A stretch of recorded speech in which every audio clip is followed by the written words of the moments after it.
Souvenez-vous de la joie de votre premier amour, non pas de votre premier amour selon la chair, mais du premier amour éprouvé lorsque vous avez rencontré Dieu pour la première fois avec un cœur fervent. Je pense qu'à travers ce message, vous allez vous souvenir de votre premier amour quand vous avez rencontré Dieu. Comment était votre cœur? Bien que cela diffère d'une personne à une autre, lorsque vous expérimentez profondément la grâce et l'amour de Dieu, plusieurs signes peuvent apparaître. Et par exemple, la simple vie d'une croix le long du chemin peut vous remplir de bonheur. Voir quelqu'un porter une Bible vous inspire un sentiment de proximité et d'affection. Même les personnes que vous n'aimez pas particulièrement auparavant peuvent être accueillies avec un doux sourire. Et même si l'autre personne n'est pas chrétienne, même si vous vous sentez inconfortable avec une certaine personne, et si vous avez le premier amour spirituel, vous pouvez contrôler votre environnement. Et vous ne serez pas affecté par des émotions négatives. Et donc, vous pouvez, avec joie, engager la conversation avec elle. Même lorsque quelqu'un vous parle durement, vous pouvez sourire. Et même si vous êtes injustement insulté et persécuté en annonçant l'Évangile, vous demeurez rempli de joie. Lorsque vous voyez quelqu'un d'autre prospérer plus que vous, au lieu de devenir envieux ou jaloux, vous pouvez vous réjouir et le féliciter sincèrement. Lorsque vous venez à l'église et vous voyez vos compagnons de foi, vous désirez faire quelque chose et partager ce que vous avez. Même lorsque vous avez paix pour vous-même, vous regardez autour de vous pour trouver ceux qui sont dans les besoins et chercher à les aider. Donc, alors que vous servez dans le sueur, vous êtes heureux de pouvoir servir le Seigneur et les membres de l'Église. Cela signifie que si quelqu'un vous frappe sur la joue droite, vous pouvez lui tendre aussi l'autre jour. Si quelqu'un vous réquisitionne pour faire un mille, vous pouvez en faire des avec lui. C'est parce que votre cœur est rempli de l'amour de Dieu. Lorsque l'amour de Dieu remplit votre cœur, vous n'avez plus le désir égoïste d'acquérir davantage pour vous-même. Au contraire, vous trouvez de la joie à partager ce qui est de vous et à servir les autres. Voir les autres errer vous rend heureux également. Il serait merveilleux que chacun puisse maintenir la plénitude de ses premiers amours. Mais au fil du temps, à mesure que cette plénitude se dissipe, le moi commence à réapparaître. Ce que vous donnez autrefois, des bons cœurs semblent désormais trop précieux pour s'en emparer. Et lorsque vous voyez des gens qui sont égoïstes et qui ne font que recevoir des autres, vous commencez à éprouver du ressentiment. Vous commencez à regretter. C'est pas parce que l'autre personne est venue et égoïste et qu'il ne reçoit pas que des autres. C'est parce que vous avez perdu votre premier amour, vous avez perdu la ferveur. Et même tout en servant et en donnant, vous pouvez vous sentir blessé en vous demandant pourquoi vous êtes le seul à devoir travailler dur et à servir. Vous pouvez aussi penser que les autres prennent ce que vous donnez pour un dû et vous demandez si donner n'est pas une perte.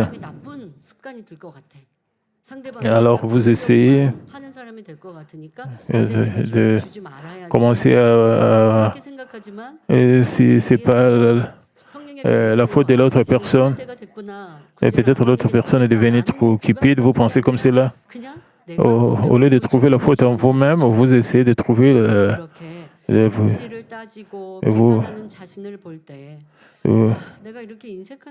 vous voulez vous arrêter à cause de la cupidité d'autres personnes. Donc, en vous surprenant à calculer le gain et le perte, vous pouvez devenir contrarié en vous demandant si vous avez toujours été une personne aussi avare, mais à travers l'épreuve du perfectionnement, votre foi grandit peu à peu, votre cœur se remplit davantage de la vérité et la disposition à donner généreusement commence à croître de nouveau. Donc, vous devez vous demander pourquoi vous commencez à calculer le gain et le perte.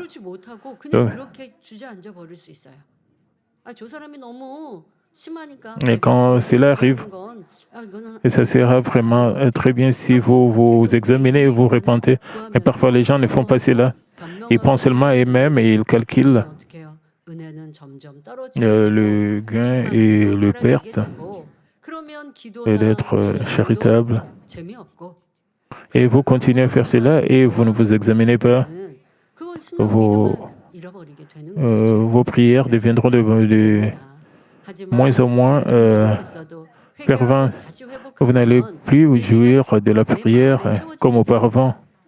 Mais si vous vous examinez et vous vous repentez, comment est-ce que vous avez changé dans votre propre cœur, alors vous pouvez posséder le cœur du Seigneur. Donc, vous pouvez être rempli de vérité. C'est difficile de trouver quelqu'un qui a commencé avec le premier amour et continue à avoir ce même premier amour et devient de plus en plus fervent avec le passage du temps. Notre missionnaire Vitaly Tabaran n'a jamais oublié son amour, son premier amour. Et comme nous pouvons le voir, mais après plusieurs années, il continue à être fervent, à continuer à prêcher l'Évangile. Même si je n'explique pas vraiment en détail, nous pouvons voir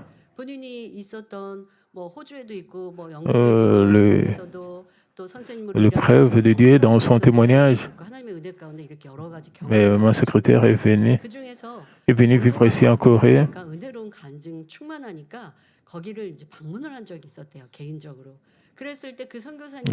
Elle vivait en Australie. Avant de vivre en Australie, elle a vécu aussi en Europe. Elle est allée aussi en Moldavie.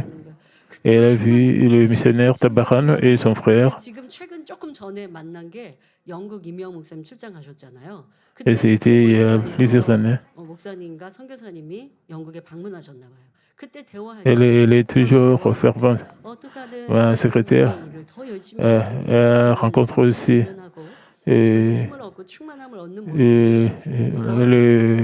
frère Tabaran même en Londres, quand elle est allée à Londres pour l'anniversaire de l'église Mamie de Londres. Et les frères Tabaran n'ont pas changé, ils sont toujours très fervents pour le Seigneur. Et quand j'ai entendu cela de ma secrétaire, c'était très bien que nous avons toujours nos prédicateurs, nos évangélistes et nos membres d'église qui continuent à travailler pour le royaume de Dieu. J'étais très contente de voir qu'il y a toujours des gens qui n'ont pas changé.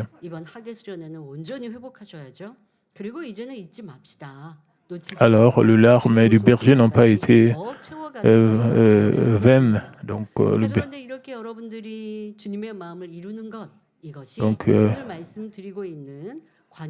si il y a des chrétiens qui ont perdu le premier amour, je pense que la retraite d'été sera un moment de vous repentir et de retrouver, de récupérer votre premier amour. De ces manières, vous pouvez être rempli de la vérité. Quand vous remplissez votre cœur de vérité, quand vous possédez le cœur du Seigneur, et alors, donc, lorsque vous devenez entièrement rempli de la vérité, vous possédez le cœur du Seigneur, un cœur qui donne abondamment, prêt à donner sa propre vie. Cette abondance du cœur et c'est que la douceur et la maduration produisent lorsqu'elles découlent d'un cœur rempli et de la vérité. C'est donner soi-même n'est jamais une perte. Comme j'ai prêché il y a quelques semaines au sujet d'Abraham, c'était pas une perte quand Abraham donnait plus à Lot. Et il a tout cédé. C'était pas une perte.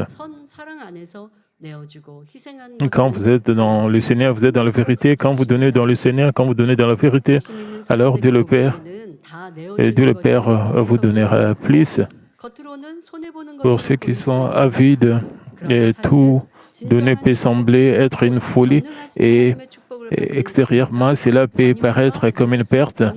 Mais en réalité, la douceur et la modération contiennent la sagesse qui reçoit la véritable bénédiction. Donc, la bénédiction du Dieu Tout-Puissant, si vous désirez recevoir la guérison, la réponse à vos prières, l'amour de Dieu et ses bénédictions lors de la retraite d'été qui commence demain, alors examinez-vous vous-même à la lumière de ces messages et cultivez un cœur agréable à Dieu. Quand vous voulez arracher un arbre malade, vous ne vous contentez pas d'en couper les branches, vous en arrachez la racine elle-même. Et si vous voyez un arbre pourri, vous devez enlever cela à partir de la racine. Vous ne devez pas vous attendre que cela va... Si vous voulez recevoir de bénédictions de la part de Dieu, vous devez vous débarrasser de tout ce qui est pour dire dans votre cœur, ce qui est votre mal, votre méchanceté, vous devez débarrasser de cela. Et à travers, spécialement à travers la prière de Daniel spéciale pendant 3 semaines, c'était le moment de vous débarrasser de toutes ces choses.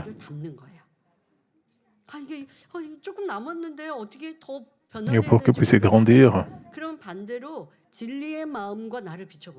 pour devenir plus fervent, et de cette manière, quand vous remplissez votre cœur de vérité, vous pouvez posséder le cœur du Seigneur et vous allez continuer à grandir dans votre vie spirituelle. Il y a des moments où vous pensez que vous avez beaucoup changé. Et parfois vous pensez que vous êtes devenu meilleur qu'auparavant. Vous pensez à votre vie passée. Alors j'avais beaucoup de péchés, j'avais beaucoup de mal, mais comparé à cela, pour le moment, je suis meilleur. Vous regardez l'environnement qui est tout autour de vous. Vous voyez qu'il y a des gens qui sont...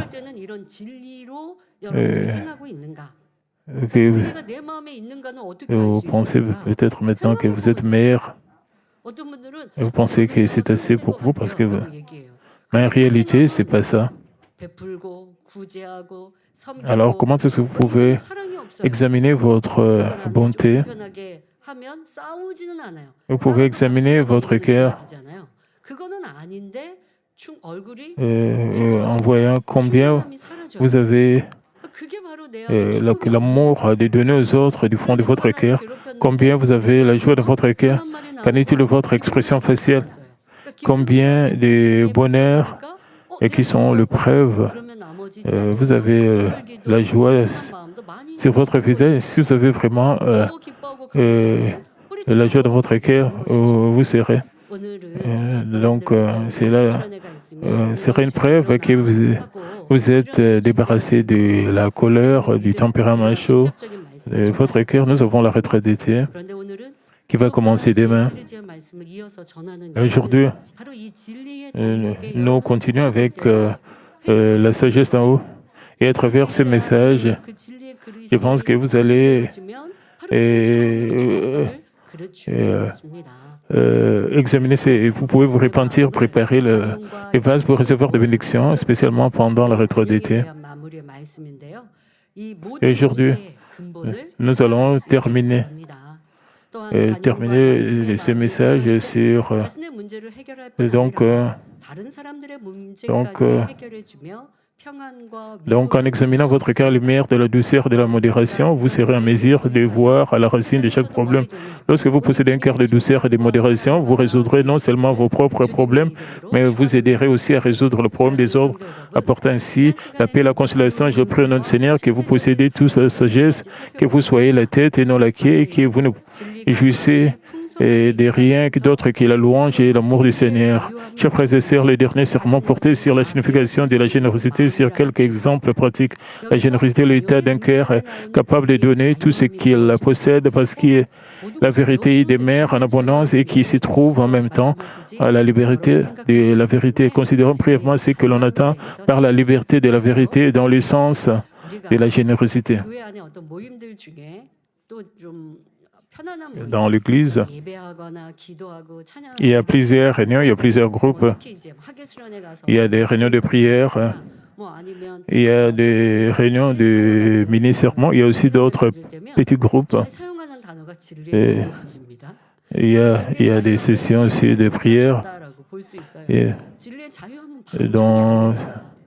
il Il y a toujours la liberté de la liberté qui est souvent utilisée dans toutes ces petites réunions. Mais cette liberté de la vérité ou liberté dans la vérité peut être utilisée, mais d'autres personnes ne reçoivent pas vraiment la liberté. Vous devez vous débarrasser du mal. Jean 8, 32 déclare, vous connaîtrez la vérité vous affranchirez. Pour ceux qui ne marchent pas dans la vérité ressemble à des entraves, mais ceux qui connaissent la vérité et la mettent pleinement en pratique font l'expérience de la liberté en elle. Par exemple, lorsque quelqu'un a commis un crime et se trouve en fuite, la vie seule d'un agent de police lui fait fondre le cœur. Mais pour celui qui obéit fidèlement à la loi, la présence de la police n'est aucunement un sujet de crainte. Il lui est facile de demander de l'aide, il est rassurant d'avoir la police à proximité. Il en va de même sur le plan spirituel. Ceux qui marchent dans la vérité n'ont aucune crainte car ils savent que la loi de Dieu et son amour est le canal par lequel coulent ses bénédictions. Prenons par exemple les commandements de sanctifier pleinement les jours du sabbat. Ceux qui n'ont pas encore la foi nécessaire pour sanctifier pleinement les sabbats trouvent ces commandements pesants. S'entendre dire ne pas faire des commerces les jours du sabbat ou de s'abstenir des divertissements du monde leur semble être des entraves. Mais ceux qui sanctifient le sabbat de tout leur cœur ne trouvent pas ces commandements pesants, car ils connaissent la paix et les bénédictions qu'on reçoit par l'obéissance. En reconnaissant la souveraineté spirituelle de Dieu, la protection contre les fléaux et les accidents leur est accordée tout au long de la semaine.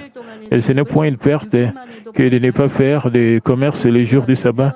Bien au contraire, vous en retirez un plus grand bénéfice. Dieu peut vous rendre capable de gagner en 6 jours ce que vous aurez gagné en 7. Dieu peut empêcher les dépenses inutiles d'épuiser vos ressources. Dieu peut vous préserver de la maladie et des accidents et peut vous faire prospérer à tous égards, de sorte que vous n'avez pas à dépenser d'argent en frais d'hôpital ou en médicaments, ni à subir de pertes financières à cause d'accidents. Par-dessus tout, votre âme prospère et vous pouvez jouir du bonheur et de la paix. Et quand vous rejetez et la haine, combien vous serez très content. Donc, c'est pourquoi une vie où l'on connaît et pratique la vérité procure un sentiment de liberté. Lorsque vous dépouillez votre cœur de la haine, combien votre cœur se sent léger et erré.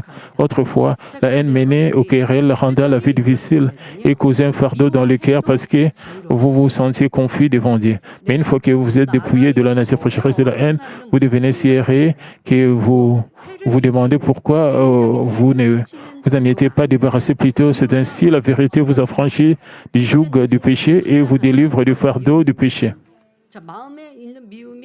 Si vous détestez, si vous êtes inconfortable devant les gens et vous commencez à critiquer les autres, vous commencez à tromper et vous avez des ennemis, vous désirez que vos ennemis puissent tomber, chuter.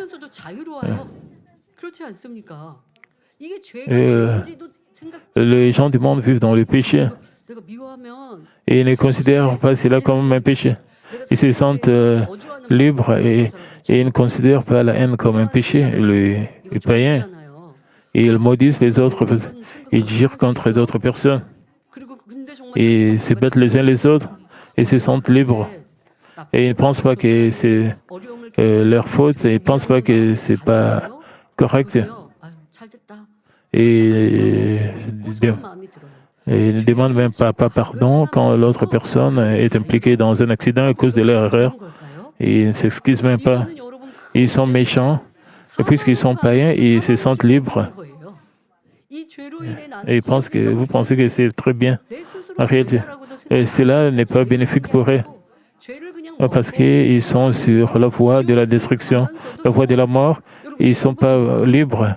Ils prennent juste les chemins menant en enfer. Comment cela peut être la paix? Et c'est paisible parce que vous êtes libre. Mais la fin, la dernière destination, c'est l'enfer. C'est pas bon. Avant d'être chrétien, vous étiez le même, vous ne réalisez pas que c'était le péché parce que vous ne pensez pas, vous pensez que vous étiez libre. Mais après être devenu chrétien, vous avez écouté la parole de Dieu, vous avez entendu parler au sujet du péché, du mal et de l'injustice, et c'est des choses qui peuvent vous amener à la destruction, des critiques contre les autres, et toutes ces choses vous amènent vers la destruction. Et pour les gens qui ont reçu le Saint-Esprit dans leur cœur, et vous détestez quelqu'un, vous vous sentez inconfortable, et vous parlez derrière quelqu'un, le Saint-Esprit va commencer à se lamenter dans votre cœur. Et vous allez sentir quelque chose. Vous ne vous sentez pas libre. Et votre conscience est touchée. Et c'est pour ça que vous devez vous accrocher à cela. Vous devez prier avec ferveur. Et vous devez vous débarrasser de tout cela.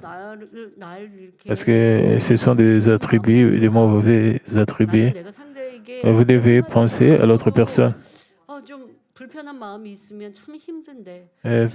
Peut-être l'autre personne a fait de mauvaises choses. Vous devez penser à l'autre personne et devenir plus miséricordieux envers l'autre personne.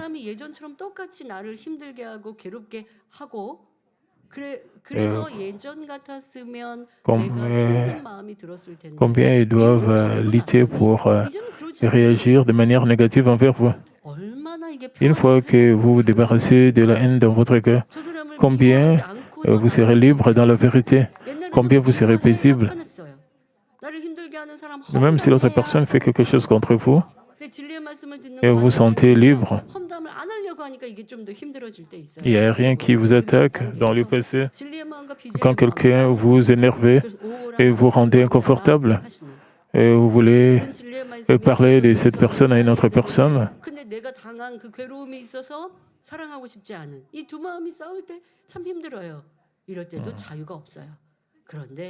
vous ne devez pas répliquer. Vous ne devez pas lutter entre le bien et le mal.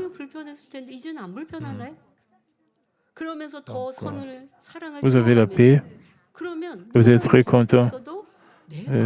Et vous êtes rempli plus d'amour quand vous êtes dans la vérité. Et peu importe ce que l'autre personne vous fait, ou vous êtes libre parce que vous avez la vérité. Lorsque quelqu'un vient vous dire qu'il y a des gens qui vous critiquent, au lieu d'être blessé, vous devez vous examiner vous-même. Et peut-être il y a quelque chose que vous avez fait, que vous avez dit, et qui a fait que les autres puissent parler contre vous. Et s'il n'y a rien, donc, c'est pas un problème. Vous pouvez prier pour ces personnes. Vous pouvez prier pour la paix, pour qu'il n'y ait pas de malentendus, que le malentendu soit dissipé. Alors que beau cœur, si vous êtes comme cela, et si vous priez Dieu, et j'ai besoin de ceci, de cela, est-ce que Dieu ne va pas vous donner si vous avez un tel cœur qui est bon? Donc, lorsque votre cœur est rempli de la vérité, vous pouvez aussi accorder la liberté aux autres. Au lieu de juger quelqu'un ou de vous détourner de lui seulement parce qu'il ne marche pas sur la vérité, vous êtes capable de le fortifier et de l'encourager afin qu'il puisse vivre selon la vérité. Avoir le cœur de la vérité ne signifie pas seulement connaître la vérité en esprit. Donc, quand vous obéissez à Dieu, vous pouvez accomplir la liberté dans la vérité.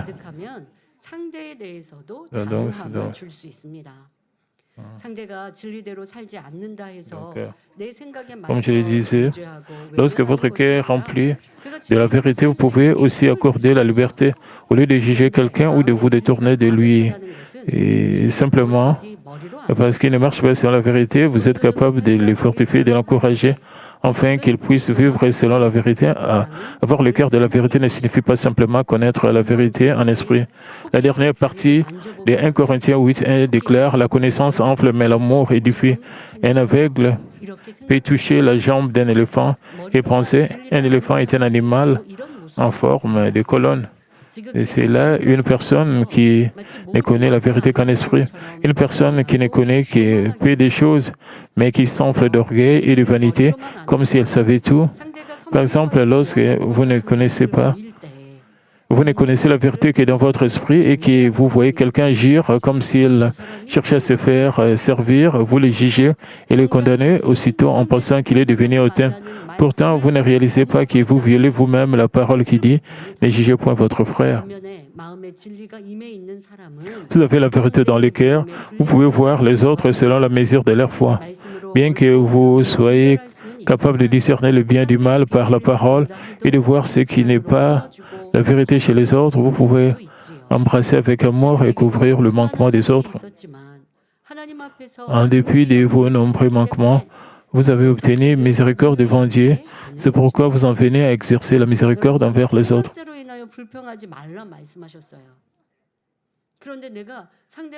Vous ne devez pas être inconfortable devant le péché.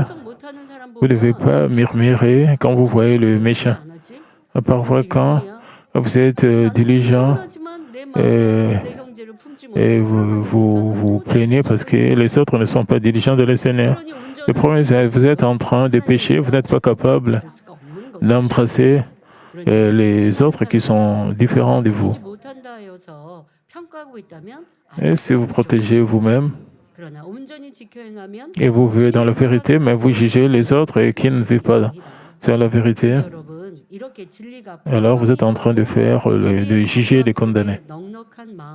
Lorsque la vérité demeure abondamment en vous et que votre cœur devient généreux dans la liberté de la vérité, vous êtes capable de voir les droits chemins en toutes choses. Cela signifie que l'intelligence vous vient. Vous pouvez facilement les constater dans le cas de Jésus. Dans la liberté de la vérité, Jésus a transmis le cœur de Dieu au peuple. Par diverses paraboles, Jésus expliquait les choses d'une manière facile à comprendre. Il guérissait les âmes qui étaient blessées et brisées, tant spirituellement que physiquement.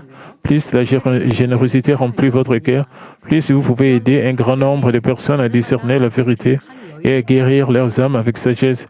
Au chapitre 8 de l'Évangile de Jean, il est fait mention d'une femme surprise en faute d'adultère.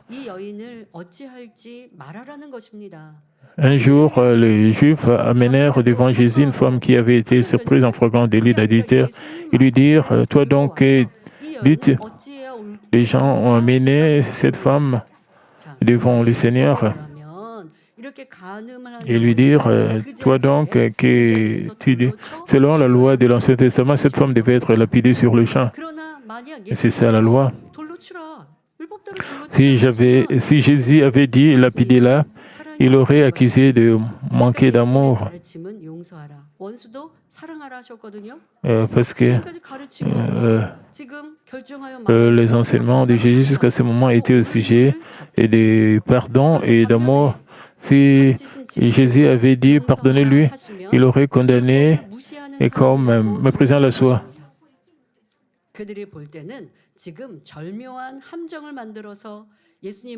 Et du point de vue des Juifs, ils avaient conçu un piège parfait, ne laissant à Jésus aucun moyen de s'en sortir. Avec la sagesse en haut,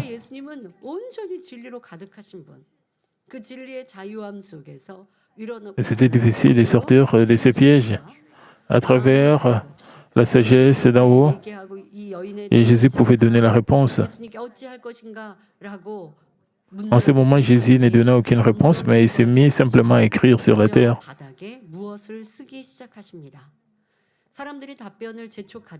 Comme il continuait à l'interroger, Jésus se redressait et leur dit que celui de vous qui est sans péché jette le premier la pierre contre elle. Et s'étant de nouveau baissé, il continuait d'écrire sur la terre. Ce que Jésus écrivait sur la terre, c'était le péché même qui s'appliquait à ceux de la foule. En voyant Jésus inscrire leurs péchés un à un, ils ne purent se résoudre à jeter une pierre, accusés par leur conscience. Ils s'en allèrent un à un jusqu'à ce qu'il ne resta plus et que la femme et Jésus dans le silence. Jean 8, 10, 11 déclare, alors s'étant relevé et ne voyant plus appliquer la femme. Jésus lui dit, femme, où sont ceux qui t'accusaient? Personne n'était-il condamné? Elle répondit, non, Seigneur. Et Jésus lui dit, je ne te condamne pas non plus. Va et ne pêche plus. Et cette femme qui avait tremblé de honte et de peur fut sauvée d'une manière de plus dramatique. Et ces paroles, va et désormais ne pêche plus, durent s'engraver profondément dans son cœur. Cette sagesse n'est-elle pas admirable? Si la vérité n'avait pas demeuré parfaitement dans le cœur de Jésus, ou s'il y avait eu le moindre esprit de condamnation, Jésus n'aurait jamais pu donner cette réponse. Si Jésus avait simplement dit, épargnez-la par pitié pour cette femme, et s'est retrouvé dans une situation très difficile, même si cette femme devait être sauvée par pitié, cela n'allait pas résoudre son problème. Il ne pouvait pas se repentir sincèrement. Dans le proverbe coréen, il y a des proverbes où les gens essaient d'aider dans les cas urgents.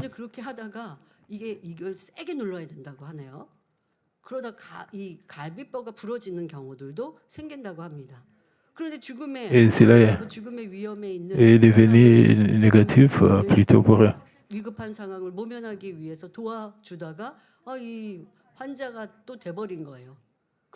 Et quand vous essayez d'aider quelqu'un pour qu'il puisse survivre, vous essayez de les aider et vous les laissez. Et ils sont restés hospitalisés et ces gens ils vont continuer à vous demander pour que vous puissiez payer leurs frais d'hôpital. Ce serait grand. Si les gens pouvaient être grands, s'ils ont essayé de vous sauver. Si vous êtes bon envers certaines personnes, ils vont continuer à vous demander encore et encore. Et d'autres personnes vont agir même de manière méchante. Donc, le peuple aurait pu agir méchamment et tenter de lapider Jésus ou l'accuser d'enseigner aux hommes avec la loi. Donc, Jésus avait accompli la loi parfaitement et en comprenait le véritable dessein. Il fut capable de révéler la sagesse qui apportait la vie à tous. 1 Timothée 2,4 qui dit « Dieu qui veut que tous les hommes soient sauvés et parviennent à la connaissance de la vérité. » Comme le dit l'Écriture, ce que Dieu désire véritablement, ce n'est pas de punir le péché, mais de les amener à la repentance afin que tous puissent recevoir le salut. Cet amour de Dieu est contenu dans chaque commandement de la loi. Mais si le pécheur était simplement pardonné par pitié, leur péché se répandrait comme du levain dans toute la pâte, entraînant encore plus de personnes vers la ruine.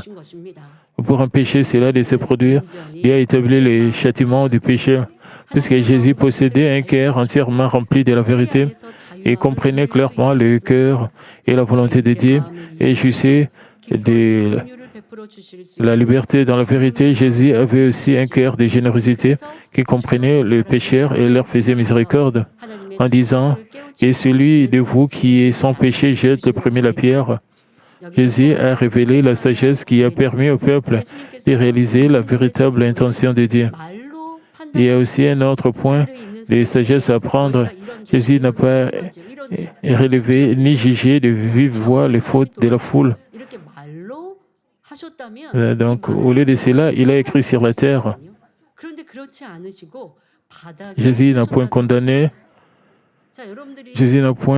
le peuple en prononçant des paroles de jugement qui lui auraient transpercé le cœur directement. Et quand vous dites quelque chose arrive,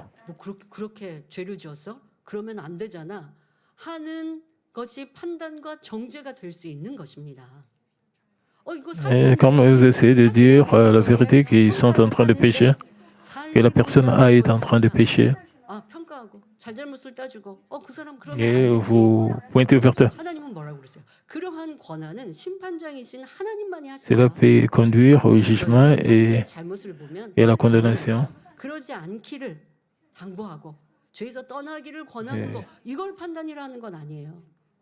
Cela doit être laissé à Dieu, le fait de pointer le péché des autres. Bien sûr, il y a des cas où vous devez aller à la personne qui pêche et aider cette personne. Ils sont en train de pécher. Vous ne devez pas juger devant les autres, devant la foule. Cela peut être le jugement ou la condamnation. Donc, Jésus n'a point condamné le peuple en prononçant des paroles de jugement qui lui auraient transpercé le cœur directement. En voyant leurs propres péchés écrits sur la terre, ceux de la foule envers à rentrer en eux-mêmes et de se retirer. Erreur en silence. Parfois, lorsque quelqu'un relève les fautes d'une autre personne, celle qui écoute cherche à lui faire honte en retour en disant « N'as-tu pas toi aussi ces fautes-là » pour imposer le silence à l'autre? Pour lui dire simplement, ces paroles signifient « Occupe-toi d'abord de toi-même. Celui qui a révélé les fautes de l'autre avait tort, mais même si l'autre personne avait fort, expose ses fautes et l'humilie publiquement, n'est pas considéré comme juste devant Dieu. C'est rendre le mal pour l'homme. Le mal est commettre le même péché des jugements. Même si l'autre personne est en faute, entendre de telles paroles peut causer de la blessure et du ressentiment. Lorsque la vérité n'a pas été cultivée dans le cœur, mais existe qu'à titre de connaissance dans l'esprit, cette connaissance peut facilement blesser les autres. Quand quelqu'un traverse la maladie ou l'épreuve, certains les condamnent en disant « Je savais que cela arriverait » ou « Tu devrais rentrer en toi-même ». Ces paroles sont prononcées plus facilement à l'endroit d'amis proches ou de membres de la famille. Si la personne éprouve un bon cœur, elle peut recevoir ces paroles comme un avertissement d'amour. Certes, il est important d'examiner ses voies lorsqu'il vient des épreuves, mais dans la plupart des cas, ces paroles ne sont d'aucun secours du point de vue de celui qui est dans l'épreuve. Lorsque Job traversait des épreuves, il s'est révolté contre ses amis de la même manière. Et bien de loin de l'aider, leurs paroles n'ont produit que de la blessure et du ressentiment. Et si vous êtes jamais demandé pourquoi quelqu'un semblait mal à l'aise avec vous, alors que vous lui parlez en sa faveur, je vous exhorte à comprendre et cela en est peut-être la raison. La parole de Dieu n'est pas destinée à être conservée seulement dans l'esprit, mais à être cultivée dans votre cœur. C'est alors que vous pourrez embrasser les autres avec générosité, chasser de leur cœur les ténèbres par la lumière. Une personne qui a un cœur de générosité ne blesse point le cœur des autres. Même si quelqu'un agit avec méchanceté, vous ne les jugez pas, vous ne les condamnez pas et vous ne les traitez pas avec dureté. Vous considérez plutôt cette autre personne comme une âme précieuse et vous la conduisez avec la vérité. Lorsque vous parvenez à un tel cœur, vous acquérez la sagesse qui conduit véritablement les autres à la vie. C'est là la sagesse même qui découle de la générosité. Dans vos familles, est-ce que vous avez des conflits et vous avez des sentiments inconfortables dans votre famille? Alors vous devez vous examiner à travers ces messages. Et avec générosité, vous pouvez changer les choses. Et il y a des moments que les gens tout autour de vous qui ne font pas des choses intentionnellement.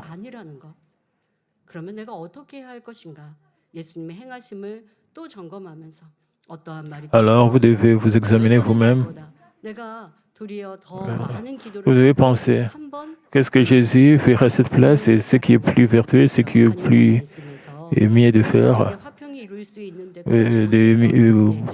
de beaucoup plus prier et de prier Dieu. Comment est-ce que vous pouvez résoudre ce problème? Comment agir envers les gens tout autour de vous? Chers frères et sœurs, dans Luc 15, nous trouvons la parabole du fils prodige. Lorsque le fils cadet qui avait dissipé le bien de son père revint à la maison, vêtu comme un mendiant, son père se réjouit et fit un festin. C'est là le cœur de la douceur et de la modération. Mais lorsque le fils aîné revint des champs où il avait travaillé fidèlement et qui vit la fête, il fut profondément blessé, s'irrita. Son père n'avait jamais fait un tel festin pour lui, malgré tout son fidèle travail, de sorte qu'il ne pouvait ni comprendre ni accepter et qu'on célébrât ainsi le retour de son frère égaré. Mon Père semble se réjouir au sujet de mon frère cadet plus que de moi.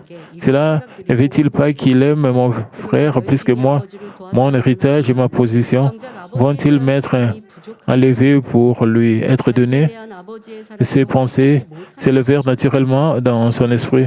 Bien que le fils aîné ait fidèlement aidé son père, en réalité, il manquait d'un amour véritable pour lui. Il manquait aussi de confiance dans l'amour que son père lui portait. Et si l'amour de son père avait rempli son cœur, il aurait pu traiter son frère cadet avec un cœur généreux et grandinime, comme s'il voyait les choses du point de vue de son père. Il n'aurait pas été dans l'anxiété que sa position ou son héritage lui soit enlevé. Et il pouvait plus aider son père. Alors son père serait très content. Au contraire, il aurait pensé, ce qui appartient à mon père est à moi, et la joie de mon père est ma joie. Si le fils avait accueilli son frère cadet avec un tel cœur, son père en aurait été transporté de joie. Son père a dit, il est vraiment le premier-né digne d'hériter de ma maison. Il comprend mon cœur. Son cœur l'aurait aimé d'autant plus et s'en serait grandement réjoui. Il a fait un festin pour le fils cadet, mais il peut confier toute sa maison au fils aîné. Il avait de même pour vous. Lorsque la vérité vous remplit pleinement, l'amour de Dieu débordera et abondera en vous. Vous ne considérerez point comme une perte de partager ce que vous avez et vous ne serez point dans l'anxiété lorsque les autres prospéreront plus que vous. Au contraire, vous serez capable d'aider les autres à prospérer davantage et même de donner et de ce qui est à vous, afin qu'ils jouissent de plus de grandes bénédictions. Je prie afin que vous remplissiez tous vos cœurs de la vérité et que vous parveniez à une diligence abondante et généreuse. Alors la paix et la joie qui vous permettent de donner et de donner encore sans mesure viendront sur vous. Plutôt que de vous attacher aux petits profits qui sont devant vos yeux, vous serez capable de recevoir, de jouir de plus grandes bénédictions que Dieu donne. Je prie notre Seigneur que vous fassiez tous l'expérience de la sagesse qui a plus à donner qu'à recevoir, sachant qu'il y a plus de bonheur et de grandeur pour celui qui sert et qui s'est mêlé. Je vais prier pour les malades et recevez cette prière aussi pour le désir de vos cœurs. Père, s'il te plaît, pose ta main, pose ta main sur tous ceux qui reçoivent cette prière depuis la tête. Et Père, que le feu du Saint-Esprit puisse consumer et toutes sortes de maladies, Père, que nous puissions recevoir de bénédictions et de réponses, que toutes sortes de maladies, d'infirmités et de faiblesses soient consumées par le feu du Saint-Esprit, Père, et qu'ils soient forts, qu'ils soient en bonne santé dans le Seigneur, et qu'il y a des maladies incurables, des maladies graves, Père, tu peux tout faire, Père, tu peux faire n'importe quoi, Père, s'il te plaît, aide-nous, et pour que nous puissions recevoir des guérisons sous la protection du Seigneur, que nous puissions bien marcher, que nous puissions bien entendre, que nous puissions bien voir.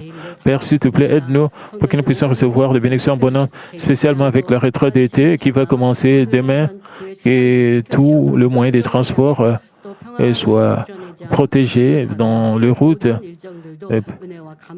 et que nous puissions tous arriver au lieu de la retraite joyeusement, et donne-nous aussi un très bon climat, spécialement nous sommes en été en Corée, et que nous puissions te glorifier grandement.